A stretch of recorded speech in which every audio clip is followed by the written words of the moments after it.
గత సంవత్సరం కురిసిన అకాల వర్షాల వల్ల ఖమ్మం నగరం మున్నేరు మొత్తం ఉధృతిగా ప్రవహించింది. ఫలితంగా చూసుకుంటే మాత్రం సుమారు ఒక 5 కిలోమీటర్ల మేరకు ఉన్న పరిసర ప్రాంతాల్లో ఉన్న ప్రజలందరూ కూడా నీరు జలమయంగా అయిన ఘటన ఉంది. దానికి సంబంధించి గత ప్రభుత్వంలో కూడా ఎలాంటి అంటే పునర్వాస కేంద్రాలు ఏర్పాటు చేశారు తప్ప కనీసం ఈ యొక్క సమస్యకు శాశ్వత నివారణ పరిష్కారానికి మాత్రం చొరవ చూపడంతో కాంగ్రెస్ ప్రభుత్వం ఏర్పడిన తర్వాత ఈ యొక్క సమస్య పరిష్కారం దిశగా అడుగులు వేస్తుంది. మొత్తానికైతే మాత్రం ఖమ్మం మున్నేరు దగ్గర ఉన్నాం మనం.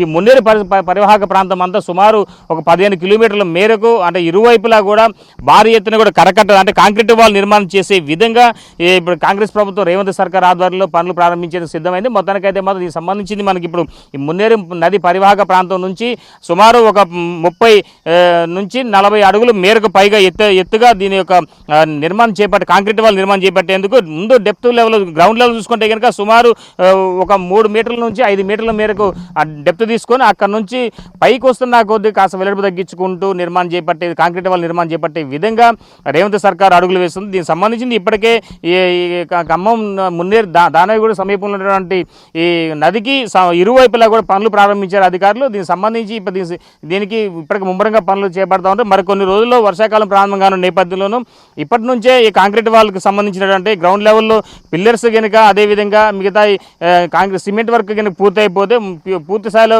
క్యూరింగ్ అయితే దిశగా అడుగులు వేస్తుంది సర్కారు. దానిలో భాగంగానే ఒకవైపున అంటే గుత్తేదారులు కూడా పనులు వేగవంతం చేస్తూ ఉన్నారు. మొత్తానికైతే మాత్రం ఈ యొక్క పనులు నిర్మాణం చేస్తున్న సమయంలో ఖమ్మం మున్నేరు నది బాధితులు ఏదైతే ముంపు ప్రాంత ప్రజలు వాళ్ళంతా కూడా హర్షం వ్యక్తం చేస్తున్న నేపథ్యంలో గత సంవత్సరం జూలై మాసంలో 25వ తారీఖున కురిసినటువంటి అకాల వర్షాలతో పాటుగా సుమారు వేలాది కుటుంబాలు మొత్తం కూడా నీలమయం కావడంతో కుటుంబాలు చివరకు నిరాశలుగా మిగిలిపోయారు. సర్వం కోల్పోయి కట్టు బట్టలతో బయటకు వెళ్ళాల్సిన పరిస్థితి నెలకొంది. అలాంటి నేపథ్యంలోనూ ఇప్పటికే ఖమ్మం జిల్లాకు తలమానికంగా ఉన్నటువంటి ఈ యొక్క మున్నేరు నగరం మున్నేరు మాత్రం ఖమ్మం సమీపంలోనే ఉన్నటువంటి ముంపు ప్రాంతంలో కనుక ఈ యొక్క బాధితులకు అన్ని ఏర్పాట్లు చేశారు ఉన్నటువంటి స్థానికులు. అయితే దీనికి సంబంధించింది ఈ యొక్క నిర్మాణం చేపట్టడంతో స్థానిక నేతలు కూడా హర్షం వ్యక్తం చేస్తున్నారు. దీనికి సంబంధించింది ఇప్పటివరకు ఎలా జరుగుతుంది ఏం జరుగుతుంది అనే దానిపై మన స్థానిక నాయకులు మనతో పాటు మనం మాట్లాడి చూద్దాం. ఒకసారి చెప్పండి, ఇప్పుడు ఈ ముంపు ప్రాంతం సంబంధించి మున్నేరు కరకట్ట నిర్మాణానికి అంటే కాంక్రీట్ వాల్ నిర్మాణం చేస్తానని చెప్పి ఎన్నికల ముందు కాంగ్రెస్ ప్రభుత్వం నేతలు వాగ్దానం చేశారు. పొంగులేటి శ్రీనివాసరెడ్డి గారు కావచ్చు, ఒకవైపున ఇప్పుడు ఉన్నటువంటి మన వ్యవసాయ శాఖ మంత్రి తుమ్మల నాగేశ్వరరావు గారు కావచ్చు, ఈ సమస్యకి పూర్తి స్థాయిలో నివారణకు తమ ప్రభుత్వం చిత్తశుద్ధి ప్రదర్శిస్తుందని చెప్పడం కూడా జరిగింది. అందులో భాగంగానే గడిచిన కొన్ని నెలల్లోనే 4-5 నెలల్లోనే పనులకు శ్రీకారం చుట్టింది. దీన్ని ఎలా చూసుకోవచ్చు? గత 30 సంవత్సరాలుగా మేము మున్నేరు నది పరివాహక ప్రాంతంలో నివాసం ఉంటున్నాము. గత 30 సంవత్సరాలుగా వర్షాకాలం వస్తుందంటే ప్రాణాలు అరచేతిలో పెట్టుకొని భయపడాల్సి బతకాల్సిన పరిస్థితులు మేము 30 సంవత్సరాలు ఎదురు చూస్తూ ఉన్నాం. గత సంవత్సరం జూలైలో కూడా అకాల వర్షాలు పెద్ద ఎత్తున వచ్చి ఈ మున్నేరు నదీ పరివాహక ప్రాంతం మొత్తం కూడా సుమారు 8 కిలోమీటర్ల ప్రాంతం మొత్తం కూడా వరదల ఉద్ధృతితోని ఇళ్ళని కూడా ఖాళీ చేసి వెళ్లాల్సిన పరిస్థితి వచ్చింది. ఇల్లు మొత్తం కూడా సుమారు 7 రోజుల పాటు మేము పునరావాస కేంద్రాల్లో నివసించాల్సిన పరిస్థితి వచ్చింది. అప్పుడున్న ప్రభుత్వం ఏదైతే ఉందో హడావుడిగా మేము ఈ మున్నేరుకు కరకట్ట కడతామని చెప్పేసి ఆ బ్రిడ్జి మీద 2 సమాధులు లాంటి దిమ్మెలు కట్టి కేటీఆర్ గారు వచ్చి ప్రారంభోత్సవం చేసిపోయారు. కానీ తట్టడి మట్టి కూడా పోసిన పాపన పోలేదు. అయితే అప్పుడున్న ప్రతిపక్షంలో ఉన్న పొంగులేటి శ్రీనివాసరెడ్డి గారు, ఇప్పుడున్న ఆర్థిక శాఖ మంత్రి బట్టి విక్రమార్క గారు స్వయంగా వచ్చి ఇక్కడున్న ప్రజల పరిస్థితులను గమనించి వారి ఇబ్బందులు తెలుసుకొని వాళ్ళు పడుతున్న పాటలు గుర్తించి మా ప్రభుత్వం వస్తే తప్పకుండా మేము మీ కరకట్ట ఏర్పాటు చేస్తామని చెప్పేసి ఆ రోజే హామీ ఇవ్వడం జరిగింది. అయితే తుమ్మల నాగేశ్వరరావు గారు ఎప్పుడు కూడా ఈ ప్రాంతంలో హామీ ఇవ్వకపోయినా వారు గెలిచిన మొదటి రోజే ఈ కరకట్ట నిర్మాణం గురించి ఆలోచన చేశారు. ఖమ్మం జిల్లా అభివృద్ధి ప్రదాతగా ఉన్న తుమ్మల నాగేశ్వరరావు గారు ఈ యొక్క కరకట్ట నిర్మాణాన్ని ఆవశ్యకతని ప్రజల ఇబ్బందుల్ని గుర్తించి వారు అడక్కముందే కూడా ప్రజలు ఎవరు కూడా వారిని అడగలేదు. కనీసం సంప్రదించలేదు. అయినా సరే ప్రజల కష్టాలని గమనించి వారు పడుతున్న ఇబ్బందుల్ని గమనించి ఈ యొక్క మున్నేరు మీద సుమారు 8 కిలోమీటర్ల పొడవున కరకట్ట నిర్మించాలని చెప్పేసి అది కూడా ఒక కరకట్ట నిర్మించి వదిలిపెట్టడం కాకుండా ఈ కరకట్టలో నివసించే ప్రాంతాలందరికీ కూడా భద్రత కల్పించే విధంగా సుమారు 6-7 మీటర్ల వెడల్పుతోని 40 మీటర్ల ఎత్తుతోని ఈ కరకట్ట నిర్మించాలి. అదేవిధంగా ఈ యొక్క మున్నేరు నది మొత్తం కూడా ఇక్కడ 8 కిలోమీటర్లు కూడా శుభ్రంగా ఉండేటట్టు మురికి నీళ్లు కలవకుండా తగు జాగ్రత్తలు తీసుకోవాలి. ఈ మురికి నీళ్లు కానీ ఏది కూడా ఈ మున్నేరు నది పరివాహక ప్రాంతంలో కలవద్దు. ఈ నదీ పరివాహక ప్రాంతం సుందర పర్యాటక కేంద్రంగా ఉండాలి. దీంట్లో ప్రజలందరూ కూడా ఆట విడుపుగా సాయంత్రం పూట రావడానికి అవకాశం కల్పించాలి. ప్రజలందరూ కూడా పెద్ద పర్యాటక కేంద్రంగా దీన్ని ఏర్పాటు చేయాలని చెప్పేసి తుమ్మల నాగేశ్వరరావు గారు ఇప్పటివరకు ఏదైతే 1 టౌన్ 2 టౌన్ ప్రాంతాలు మాత్రమే ఖమ్మంలో అభివృద్ధిలో ముందస్తు భాగంలో ఉన్నాయి. 3 టౌన్ అభివృద్ధిలో చాలా వెనకబడింది.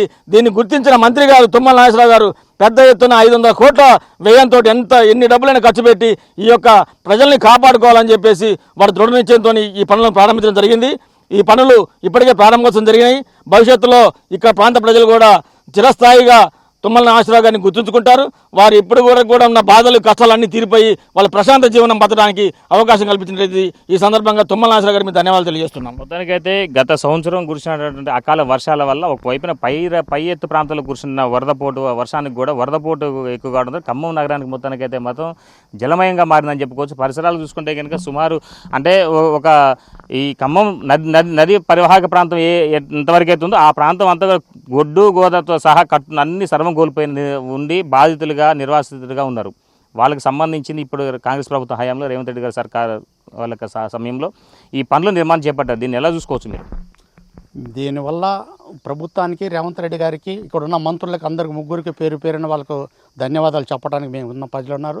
అదే ప్రాంతంలో ఇలా జూబ్లీపుర సారథి నగరు అదే ప్రాంత పర్యాక ప్రాంతంలో మొత్తం కూడా 1998లో ఈ ప్రాంతంలోన మొత్తం నేను కౌన్సిలర్గా ఉన్నా. అప్పుడు ఎన్టీ రామారావు ముఖ్యమంత్రి ఉన్నప్పుడు మొత్తం కూడా ఈ నుంచి రైల్వే మొత్తం నీళ్లు మొత్తం పోయేసి ఎక్కడికి రైల్వే మన అక్కడ గేట్ అక్కడ దాకా పోయింది రైల్వే దానికి.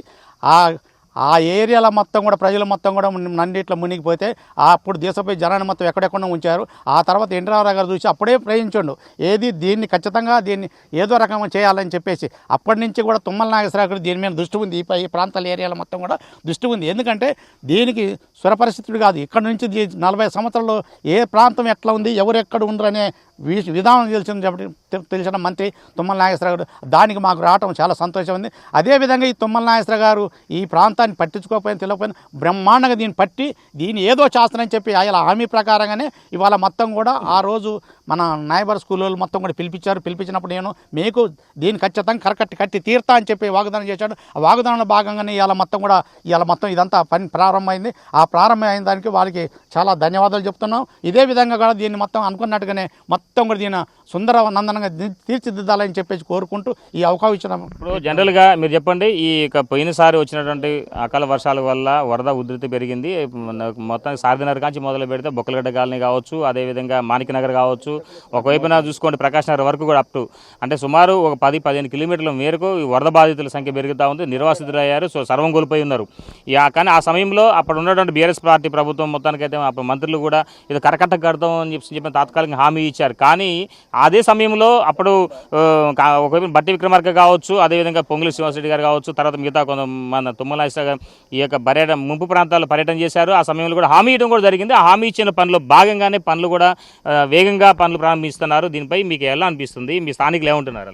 అది తర్వాత ఏదో అన్నది కానీ అసలు మాకు అమలు అన్నది కాదు, మాట అనుకోకుండా కట్టిందే. ఇది చాలా సంతోషం. తుమ్మల నాగేశ్వరరావు గారు ఈ పని మాకు పని చేపించటం ఇదొకటి, మావిలగూడ బ్రిడ్జి ఒకటి, చాలా ధన్యవాదాలు చెప్పాలి వారికి. అంటే ఇప్పుడు ఈ సమస్యకు సంబంధించి పూర్తి స్థాయిలో పరిష్కారం చేస్తున్న నేపథ్యంలోనూ మీరు యువతగా ఉన్న సమయంలో అనేకులకు అనేక రకాలుగా సహాయ సహకారాలు అందించిన నేపథ్యం ఉంది. ఆ సమయంలో మీరు ఇచ్చినటువంటి సహకారాలు కావచ్చు, వాళ్ళకి అంటే ముంపు ప్రాంత ప్రజలకు కట్టుబట్టలతో బయటికి వెళ్ళిన నేపథ్యంలో భోజనాలు కానీ సమస్తం మీకు 6 రోజుల పాటు మీరు అందజేసిన నేపథ్యం ఉంది. ఆ సమయంలో మీకు ఎలా అనిపించింది? ఇప్పుడు ఈ ప్రభుత్వం ఈ పనులు చేపిస్తుంటే ఎలా అనిపిస్తుంది? ఇప్పుడు గతంలో రాజశేఖర రెడ్డి గారు ఉన్నప్పుడు కూడా ఏరియల్ సర్వే చేయడం జరిగింది. ఆ రోజులోనే దీన్ని ప్రణాళికని సిద్ధం చేశారు. కానీ తర్వాత వచ్చిన గవర్నమెంట్లు ఏవి కూడా దాన్ని పట్టించుకోలేదు. ఇప్పుడు మొన్న అకాల వరదలు ఏర్పడి ముంపు ప్రాంతాలు గురైన తర్వాతకి మన పొంగులేటి శ్రీనివాసరెడ్డి ఇంటింటికి తిరిగి మేమందరం కూడా తిరిగి వాళ్ళకి కావాల్సినటువంటి ఆహార పొట్లాలు కానీ ఇవన్నీ ఇతరత్ర అన్ని సామాగ్రిని కూడా మేము వాళ్ళకి ఏర్పాటు చేయడం జరిగింది. ఆ రోజే మరి పొంగులేటి శ్రీనివాసరెడ్డి వాళ్ళ ప్రాజెక్ట్ ఏర్పాటు చేస్తానని చెప్పారు. దానిలో భాగంగానే తుమ్మల నాగేశ్వరరావు గారు వ్యవసాయ శాఖ మినిస్టర్ గారు దాన్ని గట్టి శ్రద్ధతో తీసుకొని ఈరోజు ఈ కార్యక్రమాన్ని ఇంత విజయవంతంగా చేయుచున్నారు. ఇది త్వరలో మరి ఇది కార్యరూపం దాచడానికి సుమారుగా నాకు తెలిసి 1 సంవత్సరం 2 సంవత్సరాలు పట్టొచ్చు. ప్రస్తుతానికైతే పనులు అయితే వేగవంతంగా జరుగుతున్నాయి. మేము చాలా సంతోషం వ్యక్తం చేస్తున్నాము. అనేక రకాలుగా ఇళ్లలో నీళ్ళు వచ్చి చాలామంది నిరుపేదలు ఇళ్ళలు మునిగిపోయి వాళ్ళు ఉన్నటువంటి వస్తువులు కూడా ఖరాబ్ అయిన పరిస్థితి ఏర్పడ్డది.